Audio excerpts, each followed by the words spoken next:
परम सौभाग्यशाली हूँ।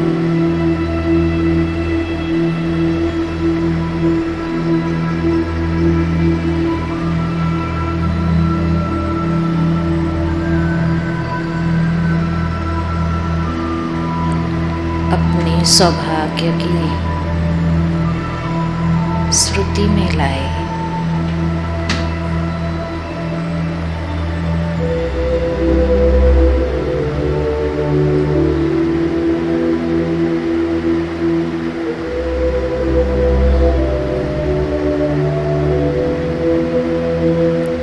संसार की समस्त आत्माओं में से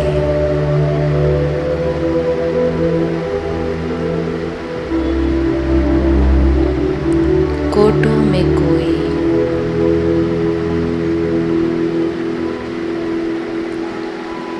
में से कोई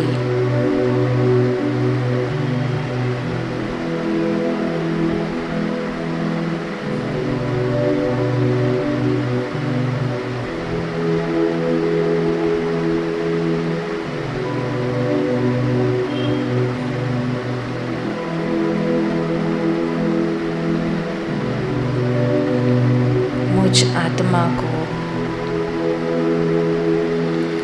स्वयं भगवान ने चुना है।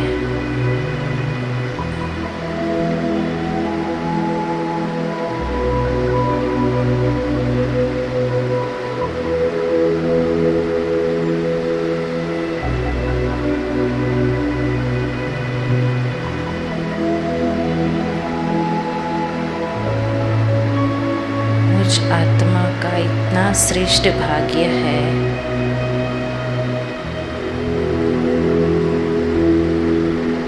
जो स्वयं भगवान ने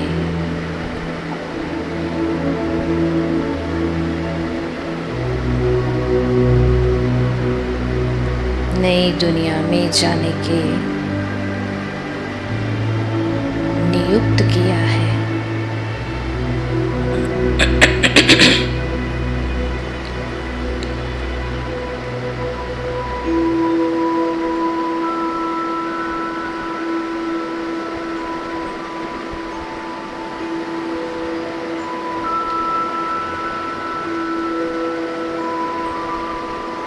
स्वयं परमात्मा आकर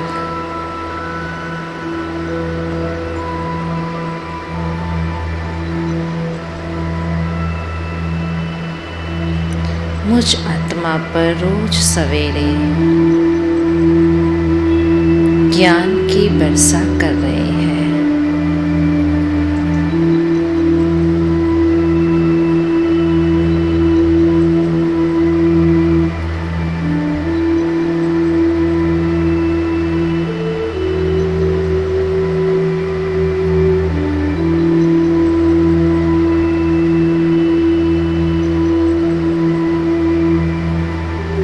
जिससे मुझ आत्मा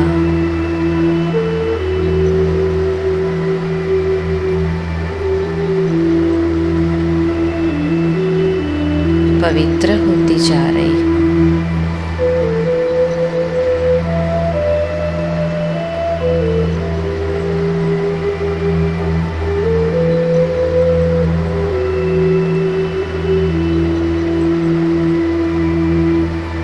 मेरा इतना परम सौभाग्य है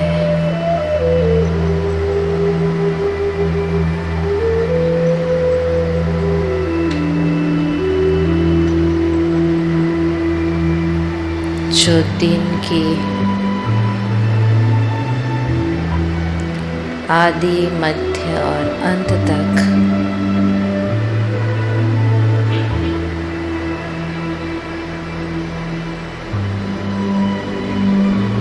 जो भी बातें, परिस्थितियाँ, उलझन, चिंताएं आती है,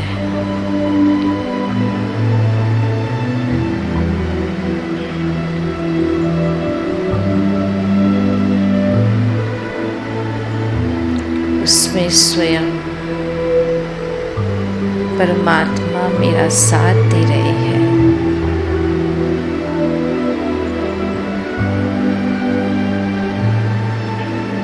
पालना कर रही है।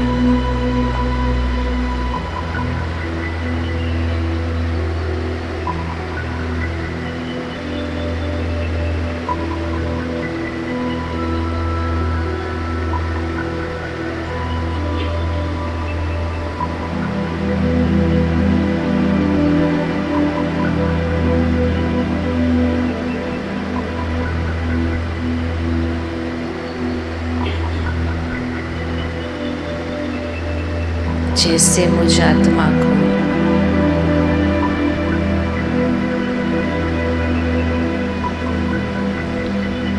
सर्वगुण सर्वशक्तियों से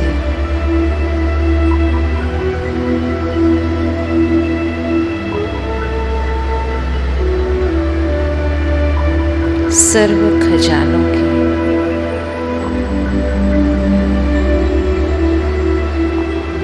अधिकारी बनाया है।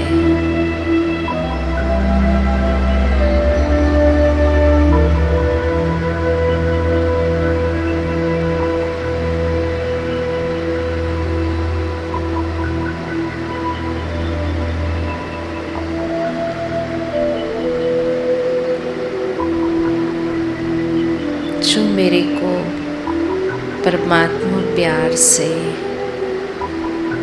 खुशी का खजाना मिला है,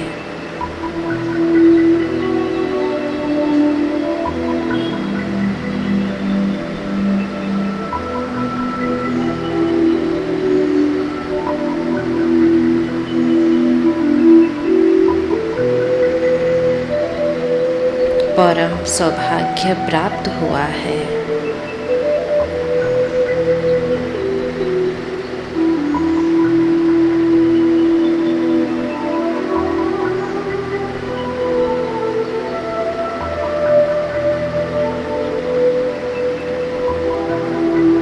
मुझ आत्मा को औरों को भी वो खुशी का खजाना बांटना है।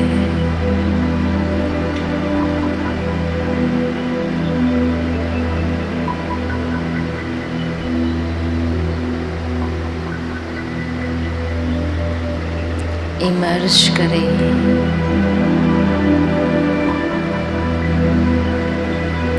विश्व कल्याण की भावना को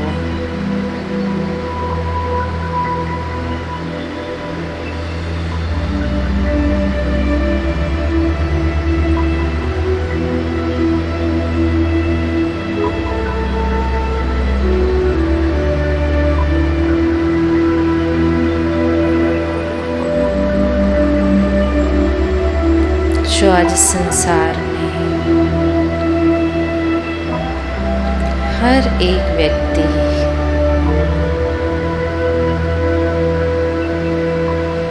दुखी, अशांत, समस्याओं से ग्रस्त है।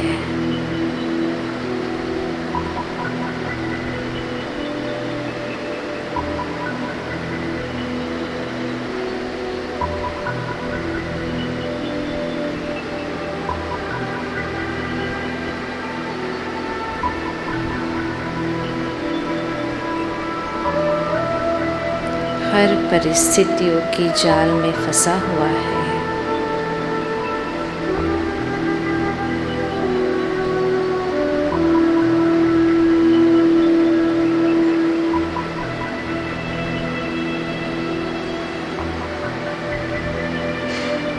तो उनको भी परमात्मा की परम शक्ति की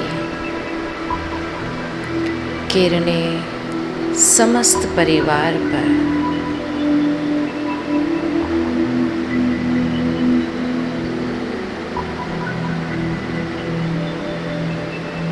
समस्त विश्व पर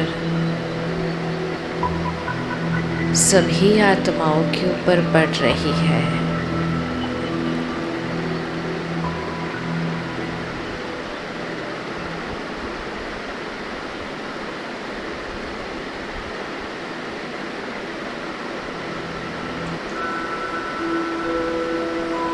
हर कोई आत्मा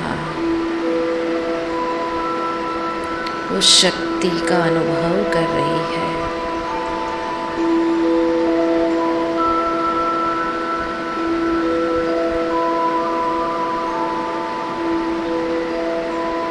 मुझ आत्मा को भी उसमें सहयोग देना है।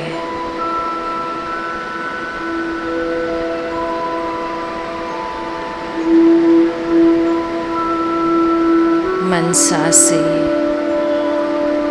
शुभ भावना, शुभ कामना का दान देना है।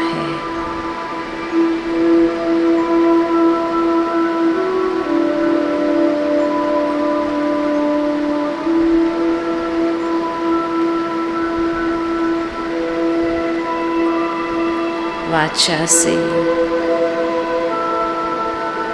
ज्ञान का दान देना है।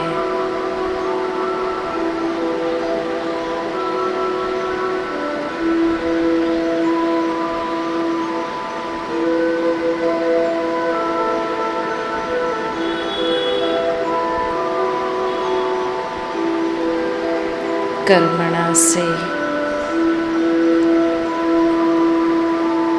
गुणों का दान देना है।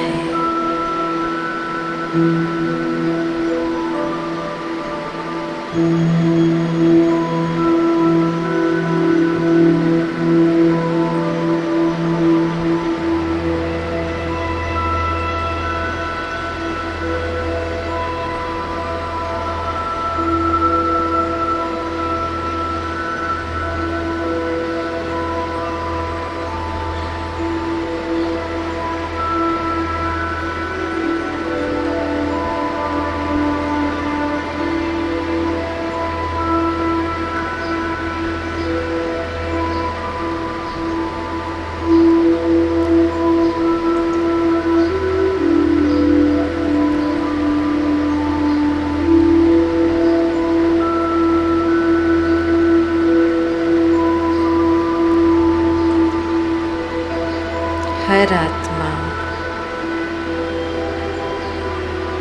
खुशी की अनुभूति कर रही है।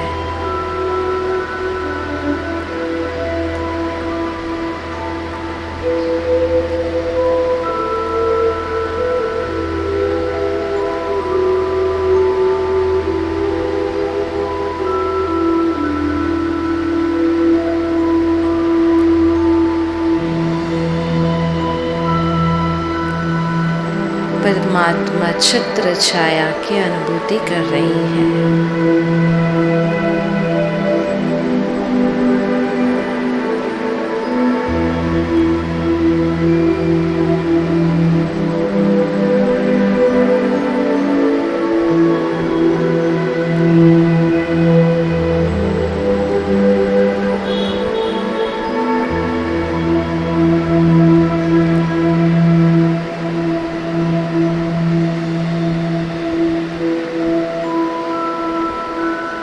इसीलिए हर आत्मा धीरे धीरे निश्चय, निश्चिंत, अचल अडोल स्थिति मेरा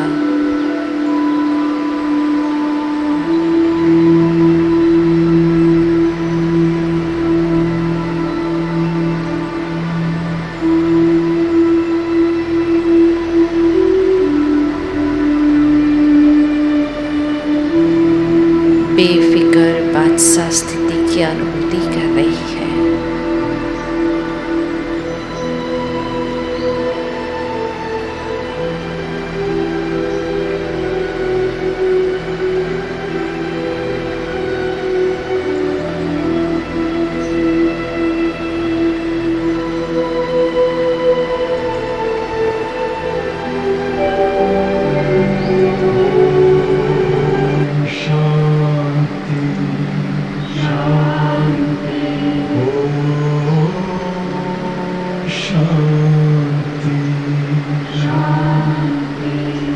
अंतर मन में ज्योति जगा लो, होगा दूर अंधेरा।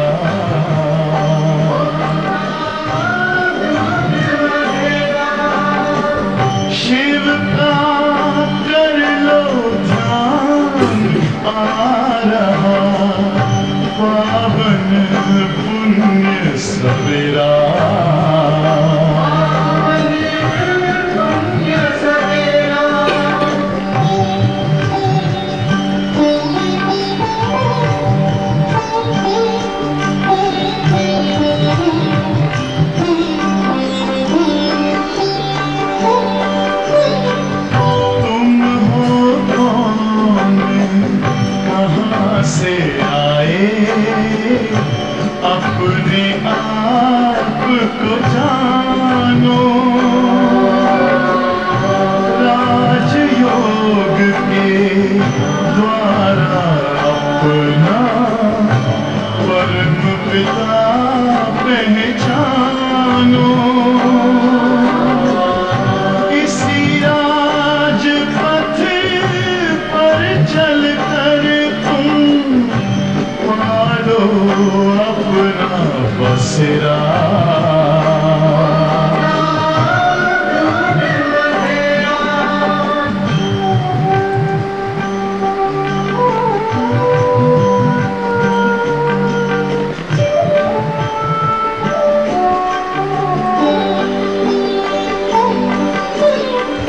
तुम हो आत्मा तन से प्यारे, परमात्मा को प्यारे। दिव्य गुणों को धारण करके योगी बनो दुलारे। ज्योति बिंदु ही तोड़ेगा ये माया मोह का घेरा।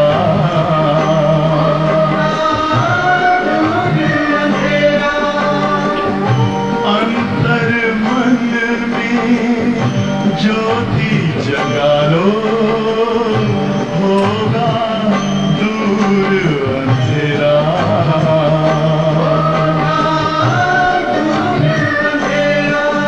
ओम शांति, ओम शांति, ओम शांति।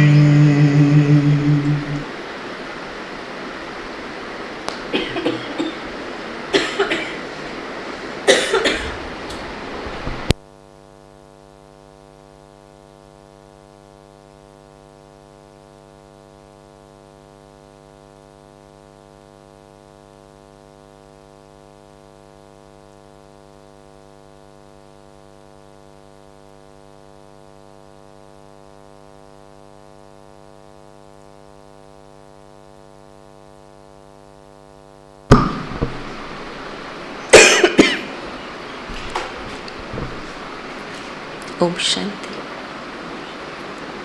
आज बाबा की 10 तारीख के साकार मुरली है। बाबा ने विशेष हम बच्चों को, खास करके ब्राह्मण आत्माओं को, जो ज्ञानी 2 आत्माएं हैं, उनको अपना कर्तव्य की स्मृति दिलाई है।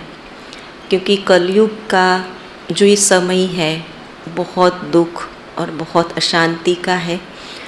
वो समय को हम कैसे पार करें आपस में मिल करके, क्योंकि ये बहुत बड़ा कर्तव्य है जो कोई भी एक व्यक्ति के हाथ से या एक व्यक्ति के पुरुषार्थ से नहीं हो सकता है। तो इसलिए बाबा आज कहते हैं कि सबके सहयोग से या सब मिल करके इस कलयुगी दुख के छप्पर को हमें उठाना है। और उसके लिए बाबा ने एक दूसरी बात बहुत सुंदर बताई है, और वो है पुण्य का खाता जमा करने की। एक है परिवर्तन में सहयोग देना, और दूसरी बात है अपने पुण्य के खाते को जमा करना। तो परिवर्तन की जहाँ तक बात आती है, वहाँ सबको मिलकर के करने की बात है। तो उसमें सबसे पहला सहयोग हमारी स्वयं का होता है। जब हम स्वयं उन छोटी मोटी बातों के प्रभाव से, दुख से हम ऊपर उठ जाते हैं, जब हर एक अपना एक लक्ष्य बना देते हैं कि मुझे बहुत अपनी शांति के स्वधर्म में टिकना है, हमें सुख के स्वरूप में होकर के रहना है। अगर इंडिविजुअल स्वरूप से अगर ये लक्ष्य को पक्का कर लेते हैं, तो एक एक का सहयोग इस संसार को बहुत बड़ा योगदान देता है। और दूसरा बाबा ने कहा कि जब पुण्य का खाता जमा करना है तो स्थूल स्वरूप से, क्योंकि हम बाहर और कहीं नहीं जा सकते, मान लो कोई स्थूल पुण्य का दान पुण्य नहीं कर सकते हैं, लेकिन वो जो बाबा ने आज विधि बताई है उसमें कोई न बाहर जाने की बात है और ना कोई खर्च करने की बात है और ना कोई समय की पाबंदी की बात है। बाबा ने कहा कि बस केवल मुझे याद करो, याद से ही आत्मा पुण्य आत्मा बन जाएगी। और वो पुण्य आत्मा बनने के लिए हमें कौन सी बातों की धारणाएं चाहिए, कौन सी बातों की सावधानी रखनी है, वो बाबा ने आज बहुत सुंदर आज पुरुषार्थ के लिए अंडरलाइन कराया है। तो बाबा ने कहा मीठे बच्चे आपस में मिलकर इस कलयुग की दुनिया से दुख के छप्पर को उठाना है। आपस में मिलकर इस कलयुगी दुनिया से दुख के छप्पर को उठाना है। बाप को याद करने का पुण्य करना है। याद करना माना पुण्य जमा करना। प्रश्न है, ज्ञान के अविनाशी प्रारब्ध होते हुए भी, ज्ञान की अविनाशी प्रारब्ध होते हुए भी कई बच्चों के पुण्य का खाता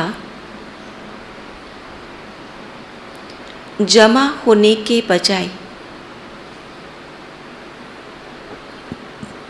खत्म क्यों हो जाता है?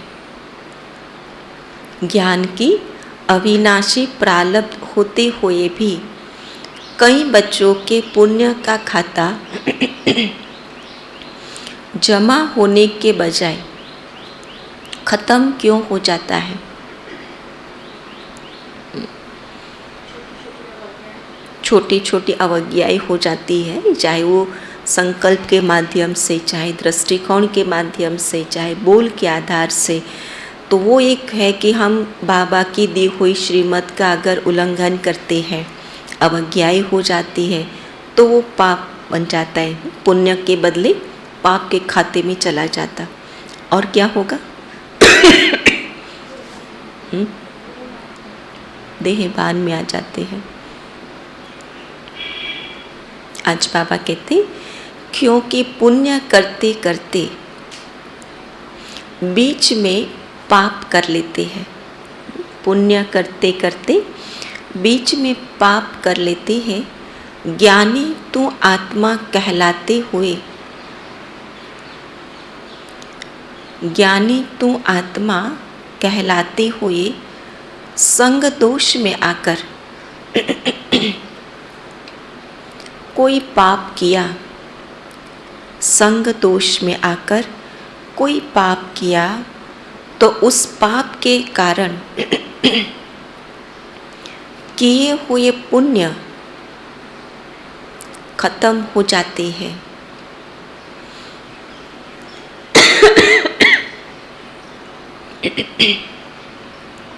दूसरा, बाप का बनकर काम विकार की चोट खाई,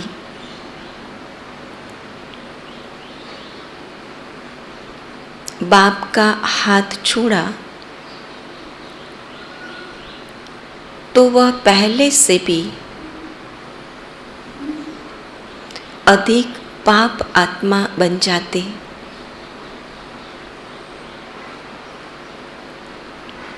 उसे कुल कलंकित कहा जाता है। वह बहुत कड़ी सजा के भागी बन जाते हैं।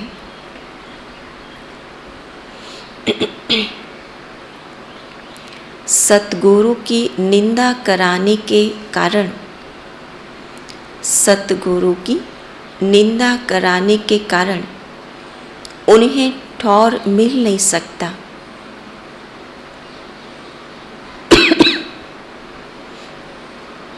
ओम शांति। रूहानी बाप रूहानी बच्चों के साथ रूह रिहान कर रहे हैं। यह तो आत्मा जानती है कि एक ही हमारा बेहद का बाप है।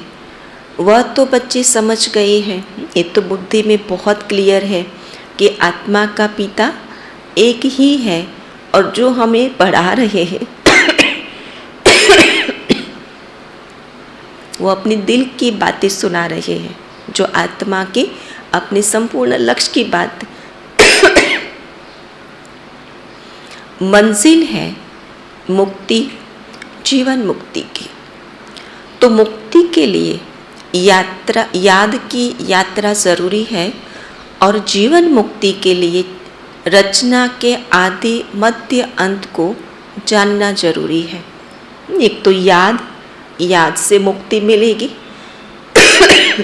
और ज्ञान से जीवन मुक्ति प्राप्त होती है। इसलिए कहते भक्ति में याद ज़रूर करते भगवान को, तो उसे जीवन मुक्ति सदगति को नहीं पाते क्योंकि ज्ञान नहीं है। लेकिन हम आत्माई मुक्ति से जीवन मुक्ति में जाती क्योंकि याद भी है तो साथ में ज्ञान भी है। अब है दोनों ही सहज डिफ़िकल्ट तो कोई बात नहीं, ना कोई कॉम्प्लिकेशन की बात है। सृष्टि का 84 जन्मों का चक्र फिरता रहता है। यह तुम बच्चों की बुद्धि में रहना चाहिए। अब हमारा 84 जन्मों का चक्र पूरा होता है। अब हमें जाना है वापस घर। अब वापस तो कोई जा नहीं सकते क्योंकि पाप आत्मा है, ये लॉ नहीं है, ये कायदा ही नहीं है कि मुक्ति में जावे ऐसे ही पाप आत्मा। तो उसके लिए बहुत ज़रूरी है कि वो पुण्य आत्मा बनना पड़ेगा। पुण्य आत्मा माना पावन आत्मा। या तो वो कर्म भोग की सजाई खा कर के शुद्ध बने, अपने सारे पाप कर्मों को दग्ध कर दे दर्द से, वो दुख से। और दूसरा है बाबा ने बहुत सिंपल विधि बताई कि जितना मुझे मन और बुद्धि से दिल से मेरे को याद करेंगे उतना पुण्य आत्मा बन जाएंगे और वापस अपने घर चले जाएंगे। तो बाबा कहते पाप आत्माएं मुक्ति जीवन मुक्ति में जा नहीं सकती। ऐसे ऐसे विचार करने होते हैं, जो करेगा सो पाएगा और खुशी में रहेगा तथा दूसरों को भी खुशी में लाएगा। जो जैसा होगा वो सामने वाले को वो वैसा ही देगा। वो नाराज़ होगा तो दूसरों को नाराज़गी ही देगा। अगर वो खुश होगा तो दूसरों को खुशी ही देगा।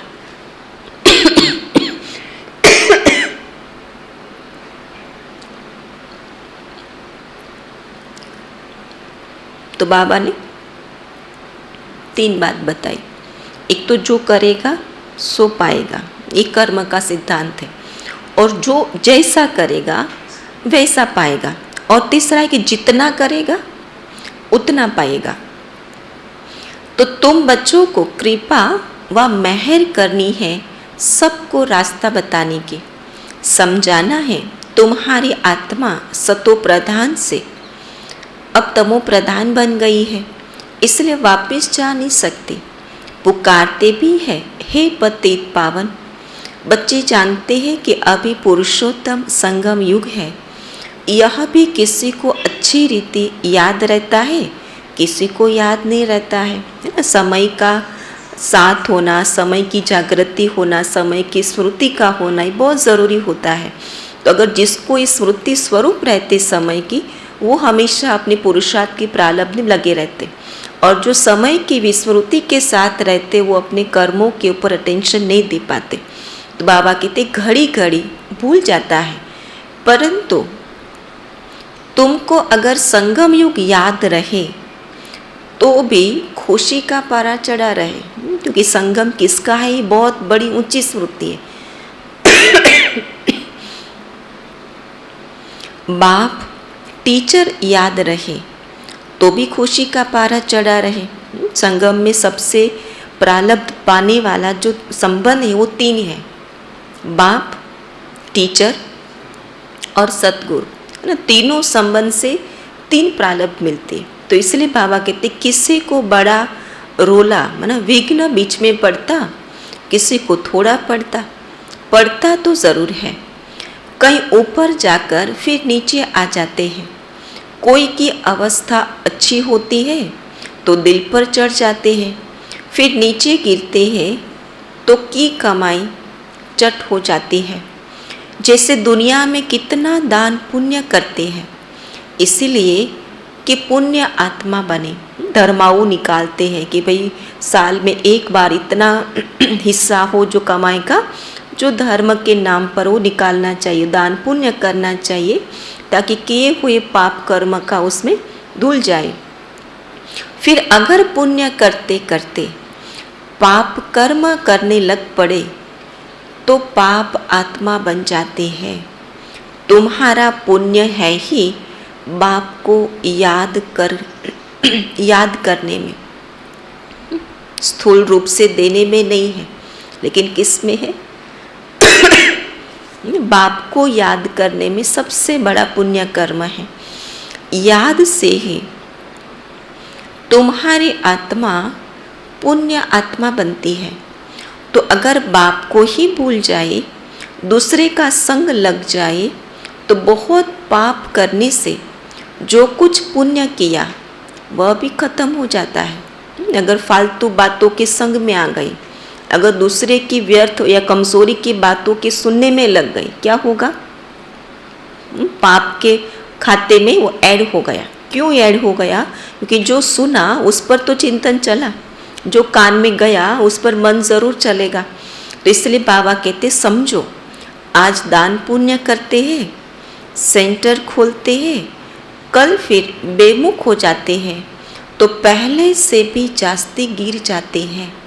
क्योंकि पाप करते हैं ना, संग दोष में आकर वो जरमुई जगमुई की बातें, उसने आपके लिए ये कहा, वो कर रहा था ना, तो ये जो व्यर्थ बातें हैं तो उसमें सारा किया हुआ पुण्य फिर खत्म हो जाता है। तो वह खाता जमा के बदले ना हो जाता है। पहले बहुत अच्छी सर्विस करते थे, बात मत पूछो, फिर एकदम गिर जाते हैं। क्योंकि संग दोष ऐसा है कि अगर बुद्धि पर वो निश्चय का बल जमा नहीं है, पक्का नहीं है, अगर वो एक ने वो बात सुनाई, दूसरे से सुनी, तीसरे से सुनी, क्या होगा? वो सत्य बात के ऊपर भी डाउट आना शुरू हो जाएगा ना, संशय आना शुरू हो जाएगा। तो इसलिए बाबा कहते शादी कर लेते हैं, पहले से भी जास्ती खराब हो जाते हैं। पाप करने से फिर वह पाप का बोझा चढ़ता जाता है।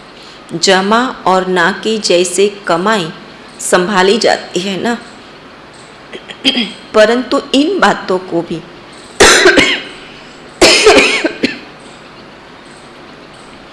कोई समझने वाला ही समझे। पाप भी कोई हल्का कोई बड़ा होता है। हल्के पाप पर तो ध्यान ही नहीं जाता है किसी का। बड़े बड़े पाप करते तभी लगता है हाँ ये पाप का कर्म हुआ, लेकिन हल्के हल्के पाप जो आँखों से दिखाई नहीं देता, लेकिन वो जैसे कल बाबा ने परसों कहा था कि वो पूरी तालाब भरता है पुण्य का खाते से, उसी प्रकार वो छोटे छोटे पाप कर्म भी हमारे पाप का बोझ बढ़ा देता है, जो पता नहीं चलता। कई हमारे शब्द ऐसे होते जो सामने वाले के मन को चला देता, वो पाप के खाते में चला जाता है। हमारी कई ऐसे संग दोष में कई ऐसी बातें सुन लेते, व्यर्थ बातें, और फिर हमने वो व्यर्थ और दूसरों को सुनाई, पाप के खाते में चला जाता है। तो ऐसे जो छोटे छोटे पाप कर्म जो दिखाई नहीं देते, लेकिन वो बोझ बढ़ा देता है। काम का सबसे कड़ा क्रोध सेकंड, लोभ उनसे कम और मोह उनसे कम नंबरवार होते हैं।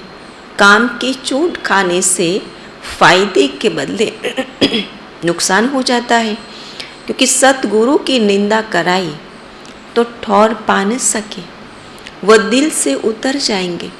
बाप का बनकर बाप को छोड़ देते हैं, फिर उसके कर्म पर भी होता है। कारण क्या? चल न सका। और फिर दोष किसको देते, है ना?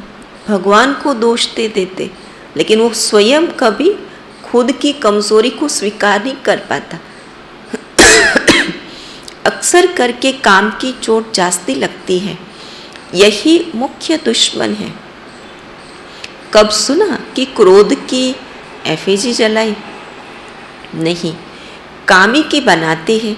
रावण ठहरा ना, तो बाप कहते हैं काम पर जीत पाने से जगत जीत बनेंगे।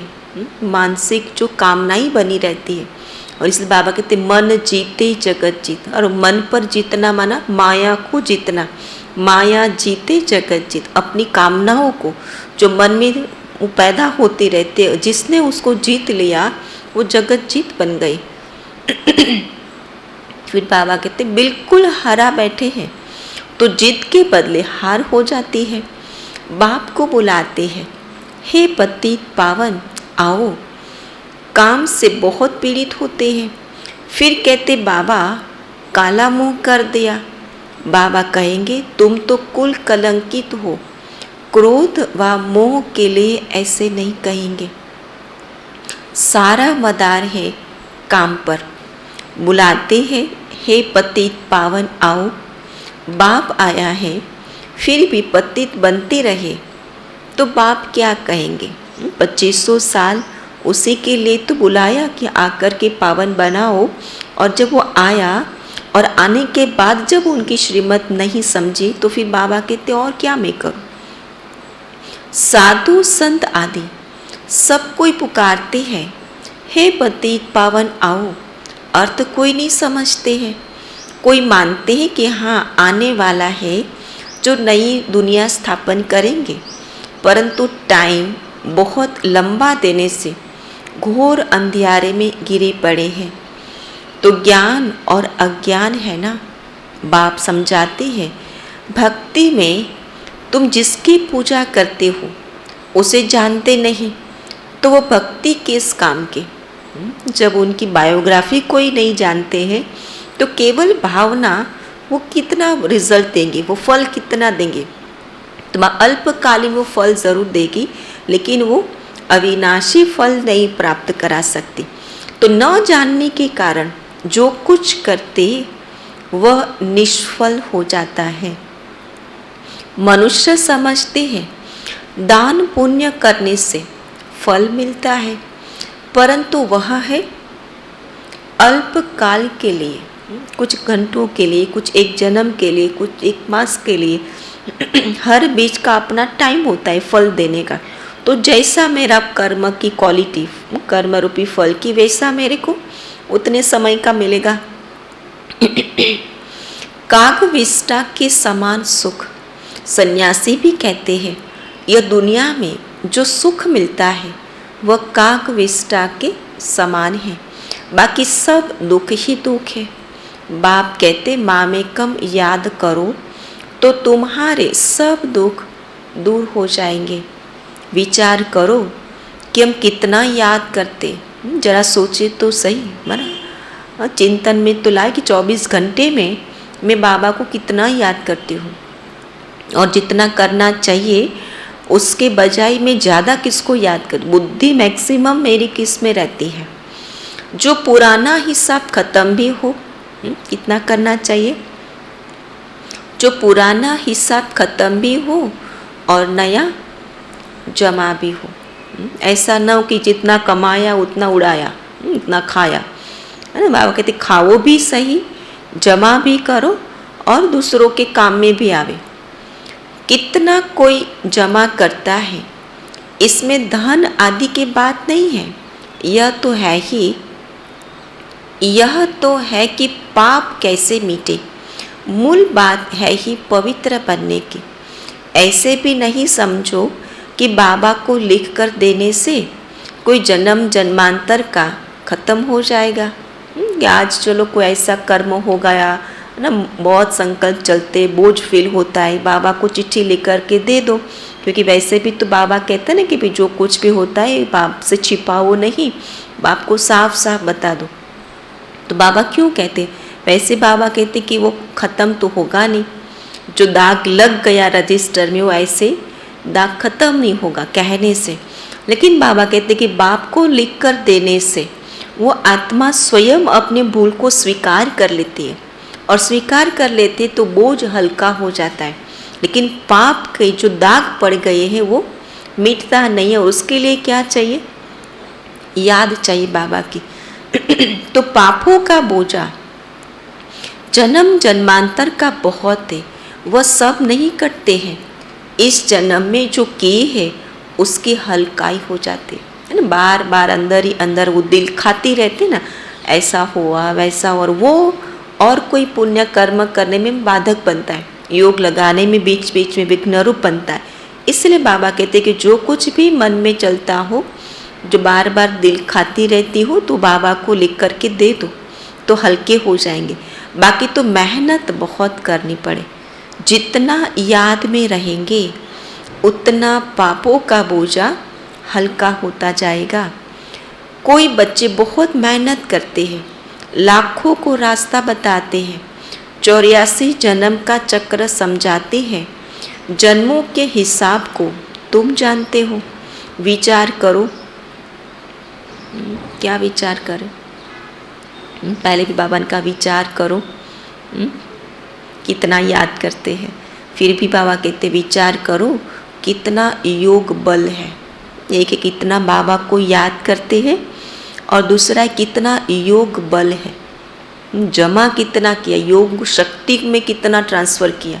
एक है बाबा बाबा कहते रहे, चलते फिरते बाबा से बात करते, उससे बल नहीं होता है ना, उससे हल्कापन ज़रूर महसूस होता है। बल के लिए तपस्या चाहिए, है ना। तो बाबा कहते विचार करो कितना योग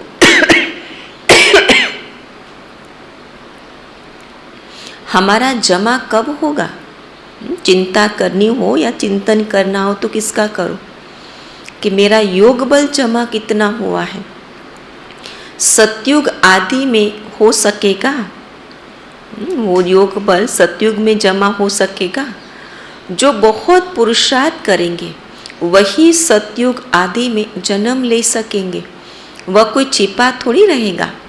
ऐसे मत समझो कि सभी कोई सतयुग में आएंगे, कोई तो पिछाड़ी में आकर थोड़ा बहुत ले लेते हैं। जो जास्ती कमाई करते हैं वह जास्ती आते हैं, कम कमाई करते तो देरी से आते हैं। इसलिए बाप को तो बहुत याद करना चाहिए, और है भी बहुत सहज। क्या कहते बाबा? याद करना है भी बहुत सहज। वास्तव में देखें तो कोई ऐसी डिफ़िकल्ट याद नहीं है, केवल हमें प्रैक्टिस की आवश्यकता है। प्रैक्टिस और उसके लिए थोड़ी सावधानी चाहिए, बाकी है बहुत सहज। जो अच्छी रीति याद करेंगे उनको खुशी रहेगी। यथार्थ याद की का प्रमाण ही है खुशी और शक्ति, ये दो प्रमाण हैं। जैसे आप खड़े होंगे याद से, आपके अंदर अंदरूनी, जिसको दादी हमेशा कहती अंदरूनी खुशी होनी चाहिए। एक ही साधनों वाली खुशी, एक है एप्रिसिएशन वाली खुशी, एक है कुछ स्थूल प्राप्ति वाली खुशी। लेकिन ये जो बाबा की याद की खुशी जो अविनाशी, वो है अंदरूनी खुशी, जो कोई उसे मिटा नहीं सकता। और एक वो खुशी मिलेगी, और दूसरा यथार्थ याद है तो शक्ति जमा होगी, और शक्ति जमा होगी उसका प्रमाण क्या होगा कि कोई भी हमारी कमजोरी बीच बीच में व्यवहार में हमें विघ्न रूप नहीं बनेगी। चाहे स्वभाव संस्कार की बात है, चाहे कोई विकार की बात है, तो उस पर वो जीत आपको महसूस होगी। हम जल्दी नई दुनिया में आएंगे। राजा बनना है तो प्रजा भी तो बनानी है ना। प्रजा ही नहीं बनाएंगे तो राजा कैसे बनेंगे? कोई सेंटर खोलते हैं, उनकी कमाई भी बहुत होती है, फ़ायदा होता है तो 2-3 सेंटर भी खोलते हैं। सेंटर तो बाबा भी खोलते रहते हैं, जो करते हैं उनका हिसाब उसमें आ जाता है। मिलकर तुम सब दुख का छप्पर उठाते हो ना, सबका कंधा मिलता है ना। कैसे सेवा हो? सेवा तभी हो सकती जब कंधों से कंधे मिलकर के साथ में चले। एक उत्तर में जाए और एक दक्षिण में जाए तो सेवा नहीं हो सकेगी। एक ही श्रीमत पर कंधे से कंधा मिला करके एक दूसरों के सहयोगी बन करके चले तो ये बहुत बड़ा कार्य जो भगवान का है वो हो सकता है। तो हिसाब समझो, सबको मिलता है। जितना मेहनत करते हैं उतना ऊंच पद मिलेगा, उनको खुशी भी बहुत होगी। देखा जाता है कितनों का उद्धार किया, सर्विस बहुत अच्छी करते रहते। जैसे मिसाल देते हैं मम्मा का, मम्मा ने बहुत अच्छी सर्विस की तो उनका कितना कल्याण हो गया। मूल बात है सर्विस करने की। योग की भी सर्विस है ना। स्थूल नहीं कर सकते, मानो तन नहीं साथ देता तो तन की सेवा नहीं हो सकती, है ना। धन नहीं है तो धन से सेवा नहीं कर सकते, लेकिन मन तो हर एक का अपना है ना, जिसके लिए कोई बहाने नहीं निकाल सकते। तो दिल से मन मनाभव होकर रहे तो बहुत बड़ी सेवा हो सकती है। डायरेक्शन मिलते रहते हैं, कैसे याद करना है। यह बिंदी का राज भी बाबा ने अब समझाया है। अब आगे चल और भी सुनाते रहेंगे। दिन प्रतिदिन उन्नति होती जाएंगी, पॉइंट्स निकलती रहती है। बहुत डिफ़िकल्ट भी नहीं है, सहज भी नहीं है। जो सर्विस में तत्पर है वह झट पॉइंट को पकड़ लेते हैं।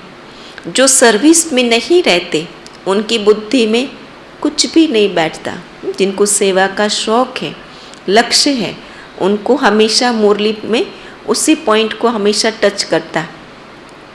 बिंदी बिंदी कहते रहते, परंतु कैसे बिंदी को याद करे, कैसे बिंदी को देखे, है बहुत सहज बात।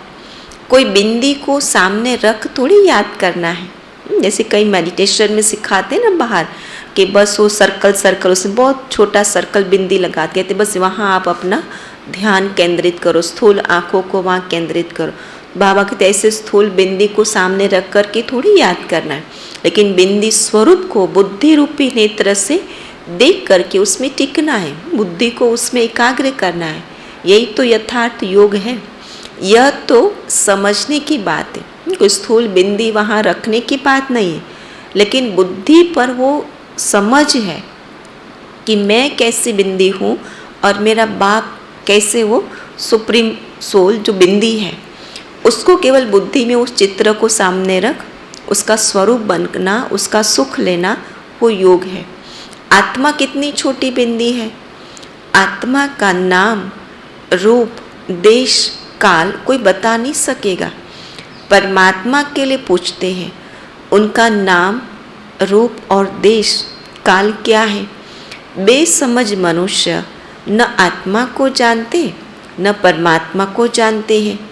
यहाँ भी है जो पूरी रीति नहीं जानते हैं, और पूरी रीति नहीं जानते हैं तो पूरी रीति योग भी नहीं लगा सकते, क्योंकि यथार्थ योग के लिए यथार्थ ज्ञान होना भी उतना ही आवश्यक होता है। सिर्फ बाबा बाबा कहते रहते, नॉलेज कहाँ सीखते हैं। कुछ भी सर्विस करते नहीं, खाते रहते हैं। जैसे सन्यासियों के पास भी अवधूत होते हैं जो करते कुछ भी नहीं, खाते रहते। बाकी सन्यास धारण किया है, विकार से छूट गए, वह भी कम बात नहीं। तो बाबा समझाते हैं, तुम पवित्र थे अभी अपवित्र बन गए हो। तुमने ही 84 जन्मों का चक्र लगाया है। इन बातों को भी मनुष्य समझ नहीं सकते। भक्ति बिल्कुल अलग है, ज्ञान बिल्कुल ही अलग बात है। रात दिन का फर्क है। तुम जानते हो हमको पुरुषार्थ से लक्ष्मी नारायण जैसा बनना है, तो श्रीमत पर पूरा चलना है, एक्यूरेट चलना है। मेहनत तो है, बाकी यह बीमारी आदि तो चलती रहेगी। यह निशानी अंत तक दिखाई देगी, फिर गुम हो जाती है, फिर कोई दुख नहीं रहेगा। क्योंकि आत्मा कर्मातीत नहीं बनी है, तब तक तो शारीरिक बीमारी, कर्म भोगना ही, कुछ न कुछ तो दिखाई देगा। बाप को कहते ही है दुख हरता सुख करता, हे लिबरेटर रहम करो, तो फिर सब दुख से छूट जाते हैं। दुख में ही मनुष्य बहुत सिमरन करते हैं। अगर ब्राह्मण जीवन में भी सारी बातें ऐसे स्मूथ चलती हो तो बाबा की याद कितनी रहती, ऐसी हल्की फुल्की रहेगी। लेकिन अगर बीच में कोई विघ्न बहुत बड़ा आ गया तो एकदम लगन बढ़ जाती है।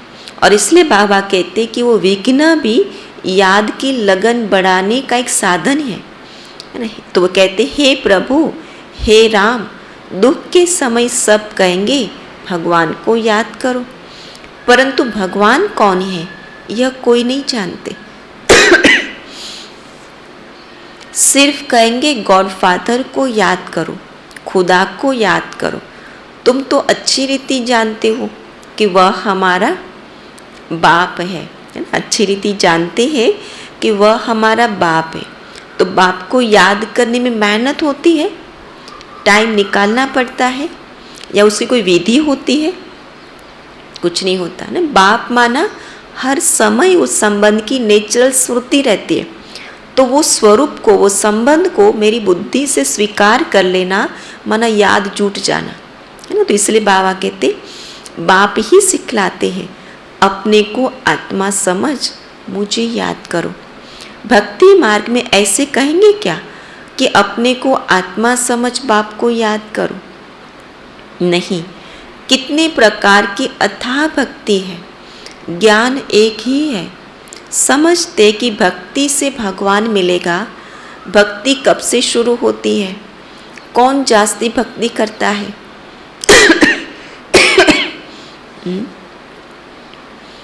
यह किसी को पता नहीं है।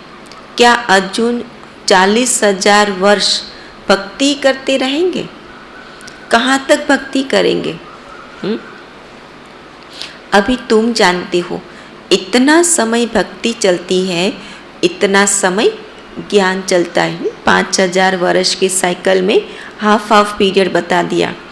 भक्तों को पता ही नहीं चलता है। उन्हों को समझाने के लिए ही इतनी प्रदर्शनी आदि करते हैं। प्रदर्शनी में भी कोटों में कोई निकलते हैं, आगे चल कर के और निकलेंगे। यहाँ भी कितने ढेर आते हैं। तुम कितने थोड़े हो जो सच्चे ब्राह्मण पवित्र रहते हो। ज्ञान सुनने वाले तो हजारों आत्माएं हैं, लेकिन सुनने के बाद स्टूडेंट बनते हैं। और स्टूडेंट के बाद सच्चे ब्राह्मण कौन बनते? जो कोटों में कोई होते हैं। जो रेगुलर हो वह आवे, परंतु यह भी हिसाब किताब निकाल न सके कि सच्चे ब्राह्मण कितने हैं। बहुत झूठे भी हैं। ब्राह्मणों का काम ही है कथा सुनाना, तो बाबा भी कथा सुनाते रहते हैं ना। तुमको भी कथा सुनानी है। कथा सुनाने का संस्कार है ना आत्मा में। बाबा कहते वो कथा नहीं, वो रामायण महाभारत वाली, वो स्थूल मना लड़ाई झगड़े वाली, पर चिंतन वाली, झरमुई जगमुई वाली, वो कथा नहीं सुनाना। वो कथा सुनाओ जो आत्मा को नर से नारायण कैसे बनाया जाए, देवता बनने की कथा सुनाई। तुमको भी कथा सुनानी है। यथा बाप तथा बच्चे। बच्चों का काम ही है गीता सुनाना, परंतु सब कहाँ सुनाते हैं? एक दूसरों को मिलते हैं तो पहले सुनते क्या है और सुनाते क्या है, वो ध्यान में रहना चाहिए कि कौन सी बातें चलती है। अगर वो बातें व्यर्थ है, वो बातें वो नेगेटिव है, तो आत्मा को क्या बल देगी? तो इसलिए हमेशा लक्ष्य रहना चाहिए कि वो पॉजिटिव बात हो, वो बात ऐसी शक्तिशाली कल्याणमयी बात हो।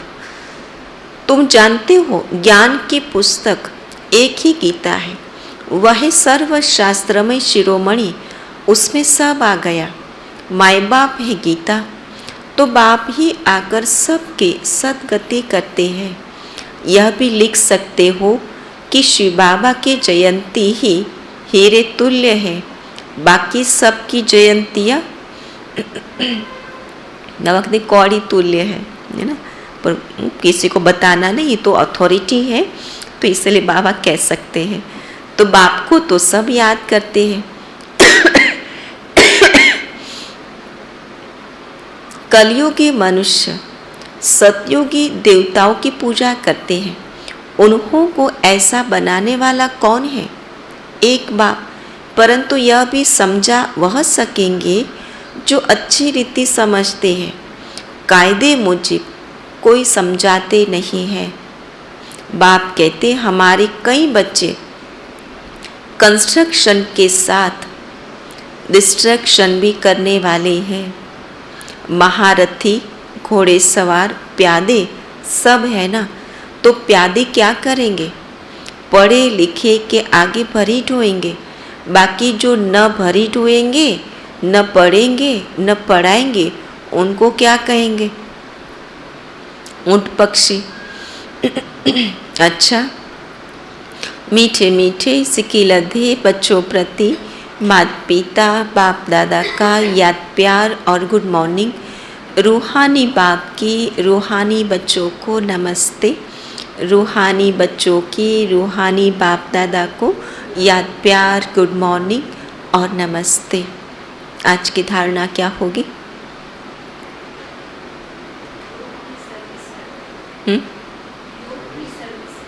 योग में रहना ही बहुत बड़ी सेवा है।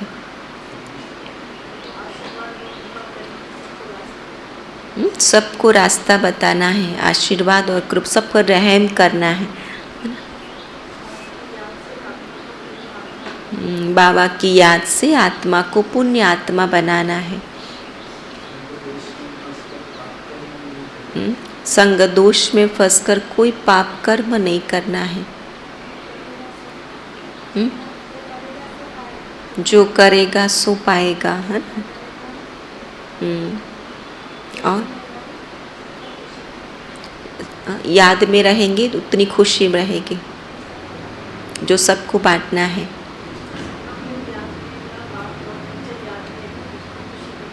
हाँ, जिसको संगम युग याद रहेगा उसको बाप और टीचर भी याद रहेगा, तो फिर वो खुशी भी बढ़ेगी और वो खुशी फिर सबको बांट सकते हैं। काम विकार में नहीं जाना है।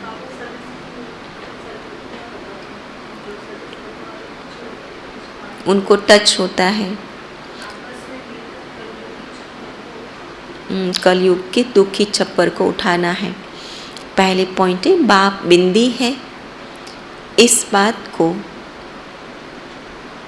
यथार्थ समझकर बाप को याद करना है। बाप बिंदी है, इस बात को यथार्थ समझकर बाप को याद करना है। बिंदी बिंदी कहकर मूंझना नहीं है। सर्विस पर तत्पर रहना है। सर्विस पर तत्पर रहना है। दूसरी पॉइंट, सच्ची गीता सुनने और सुनानी है। सच्चा ब्राह्मण बनने के लिए, सच्चा ब्राह्मण बनने के लिए पवित्र रहना है। रेगुलर पढ़ाई जरूर करनी है। रेगुलर पढ़ाई जरूर करनी है। आज का वरदान है, सदा खुशी की खुराक खाने वाले, सदा खुशी की खुराक खाने वाले और खुशी बांटने वाले खुश नसीब बेफिक्र भव। विस्तार है, ब्राह्मण जीवन की खुराक खुशी है। जो सदा खुशी की खुराक खाने वाले और खुशी बांटने वाले हैं, वही खुश नसीब है। उनके दिल से यही निकलता कि मेरे जैसा खुशनसीब और कोई नहीं। भले सागर की लहरें भी डुबोने आ जाए तो भी फिक्र नहीं, क्योंकि जो योग युक्त है वह सदा ही सेफ है। कौन सेफ है? जो योग युक्त है वह सदा ही सेफ है। इसलिए सारे कल्प में इस समय ही आप बेफिक्र जीवन का अनुभव करते हो। सतयुग में भी बेफिक्र होंगे लेकिन ज्ञान नहीं होगा। स्लोगन है, सहज पुरुषार्थी बनना है। सहज पुरुषार्थी बनना है तो सर्व की दुआओं से स्वयं को भरपूर करो। तो सर्व की दुआओं से स्वयं को भरपूर करो, क्योंकि दुआएं वो ऐसा लिफ्ट का काम करती है जो पुरुषार्थ में उड़ाती है। तो इसलिए पुरुषार्थ के साथ साथ किस पर अटेंशन हो? दुआओं का खाता जमा करने में। बाकी आज का स्वमान है, मैं आत्मा खुश नसीब हूँ। मैं आत्मा खुश नसीब हूँ।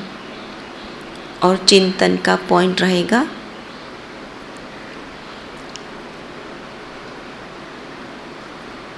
पुण्य आत्मा बनने के लिए कौन सी बातों की सावधानी रखनी है।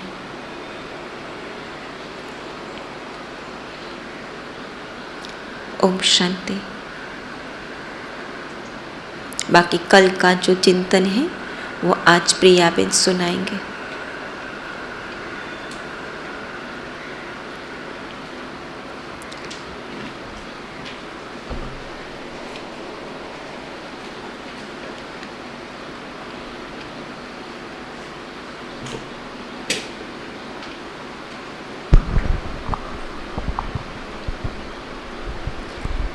ओम शांति। कल का चिंतन का टॉपिक था कि बाप समान निरअहंकारी ईगोलेस बनने का पुरुषार्थ क्या होगा। पहले तो हम ये समझे कि संगम युग में हम पुरुषार्थ कर किस बात कर रहे हैं। अभी हम बस एक ही चीज़ का पुरुषार्थ कर रहे हैं, संस्कार परिवर्तन करने का। जो हमारा संस्कार रावण के द्वारा दिया हुआ हमने अडॉप्ट कर लिया है, जिस वजह से हमारी ये स्थिति हो गई है, बस उसी को परिवर्तन करने के लिए बाबा रोज़ रोज़ मुरली सुना रहे हैं हमें। दूसरा है इसमें बाप समान। तो बाप समान कब बनेंगे? जब बाप को जानेंगे। जो बाबा के अंग संग रहे वो तो बाबा ने जो किया उसको देख देख के सीख गए।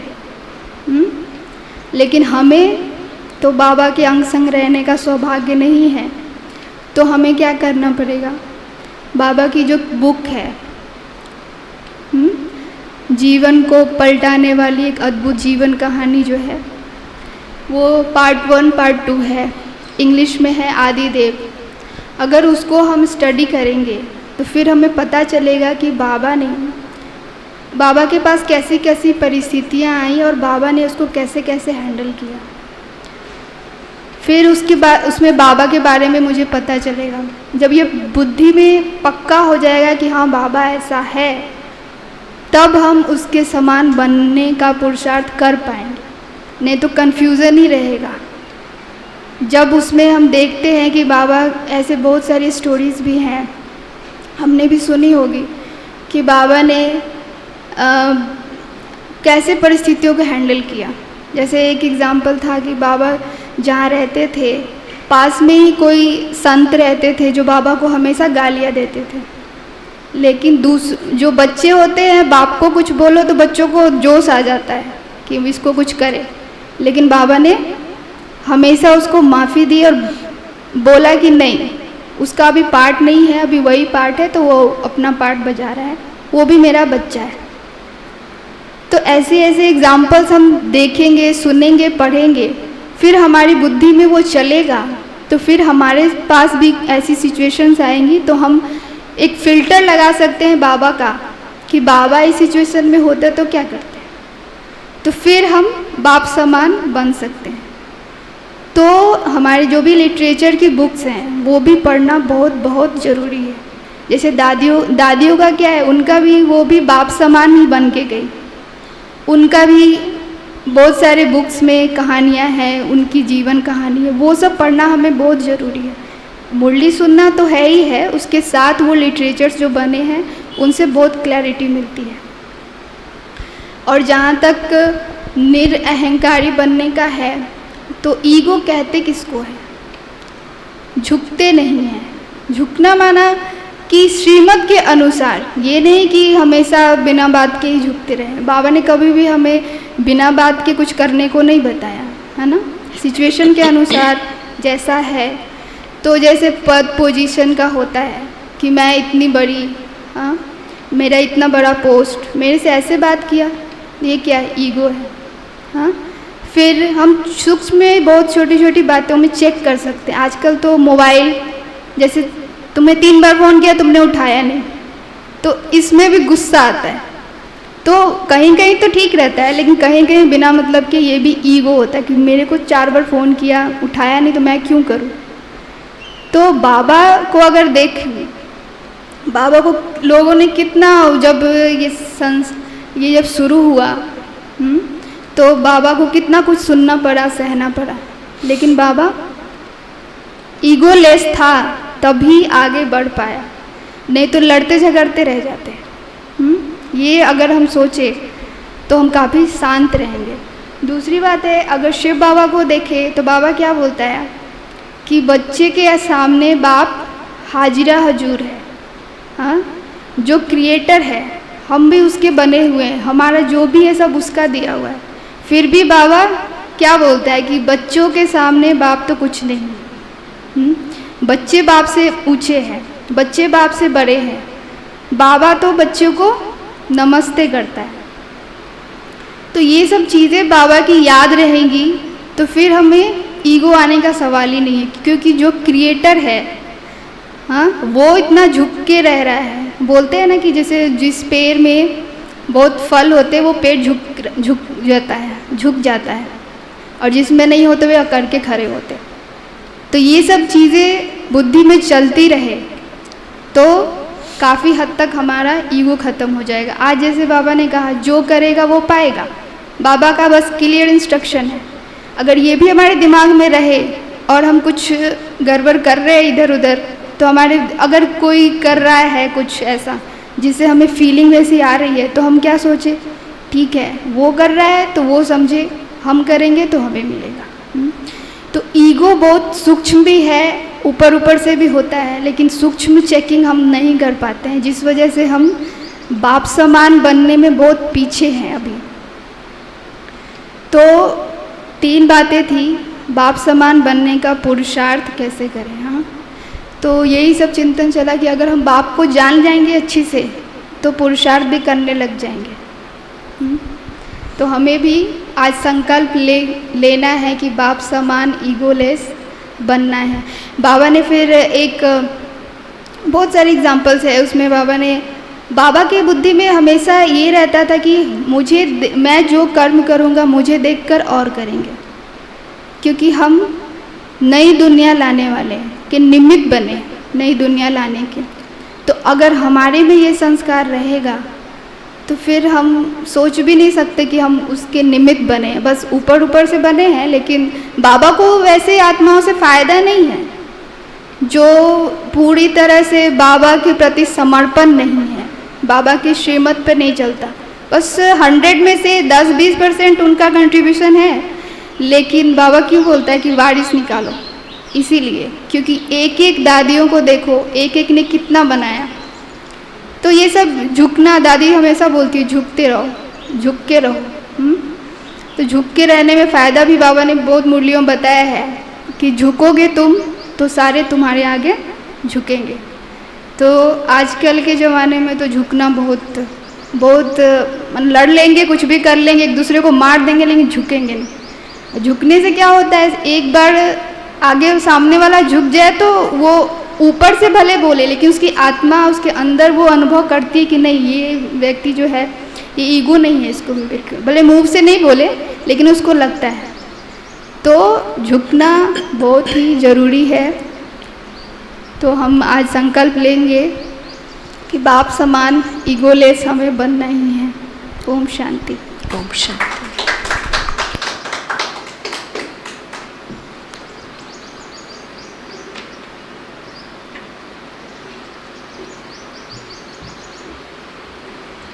सुखों से भर दे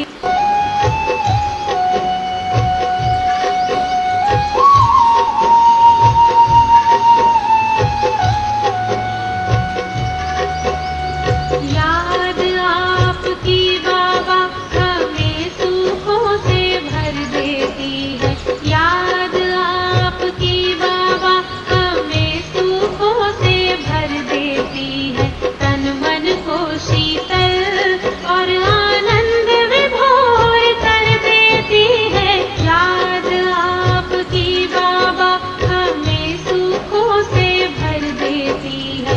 याद आपकी बाबा हमें सुखों से भर देती है। तन मन को शीतल और आनंद विभोर कर देती है।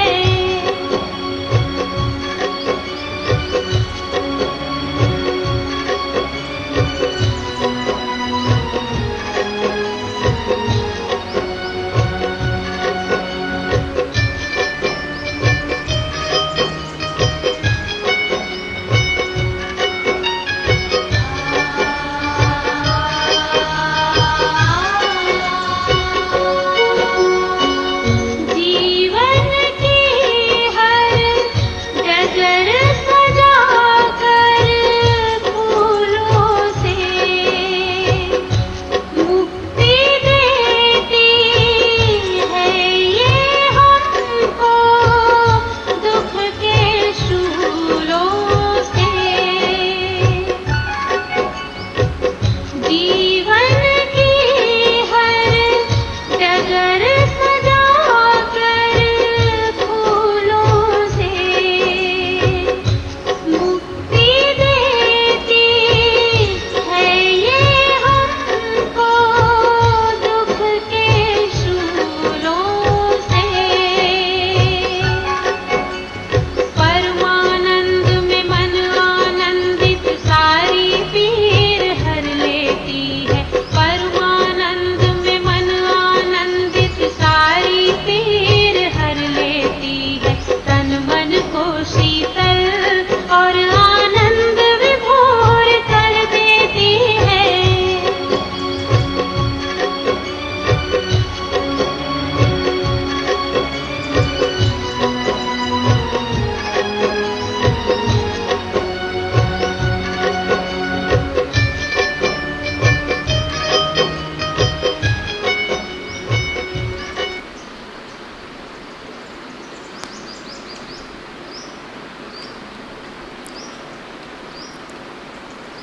ओम शांति।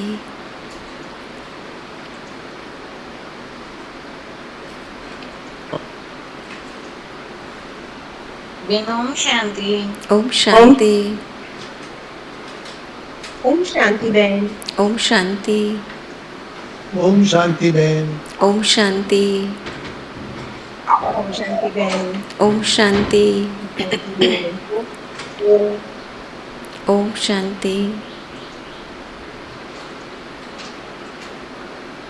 માતાજી બહેનો છે હજી સિરિયસ જ છે હજી માતાજી સંભળાતું નથી. એમના શરીરને મુક્તિ મળતી નથી હજી. બસ યોગ કરો તમે. અહીંયા આપણે બધા યોગ કરીશું. ओम शांति बहन। ओम शांति। સારું ओम शांति। शांति। ओम शांति।